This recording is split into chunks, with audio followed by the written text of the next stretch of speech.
আজকে আমি নিয়ে এসেছি লাল শাক ভাজার রেসিপি। তো চলুন দেখে নিই। প্রথমেই কড়াই তেল দিয়ে কালো জিরের ফোড়ন দিয়ে দিলাম। দিয়ে দিচ্ছি রসুনের কুচি, 3 থেকে 4টি রসুনের কোয়া নিয়েছি। আর দিয়ে দিচ্ছি পেঁয়াজ কুচি।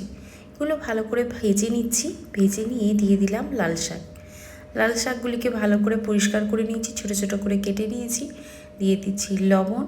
লবণ দিয়ে ভালোভাবে এটিকে মিক্স করে নিচ্ছি। কিছুক্ষণ এইভাবে মিক্স করে নেবার পর দিয়ে দিচ্ছি সামান্য পরিমাণে জল। জল দিয়ে একটি ঢাকনা দিয়ে ঢেকে এটা সেদ্ধ করার জন্য রেখে দিলাম।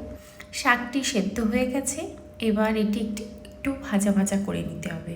দিয়ে দিলাম 2টি কাঁচা লঙ্কা, আপনারা চাইলে এটা সাইডটাকে কেটেও দিতে পারেন। এবার দিয়ে দিচ্ছি পপি সিড বা পোস্তদানা অল্প একটু ওপর থেকে ছড়িয়ে দিলাম। আর দিয়ে দিচ্ছি বাদামকে আমি তেলে ভেজে নিয়েছি, আপনারা চাইলে ড্রাই রোস্টও করে দিতে পারেন। এবার গরম গরম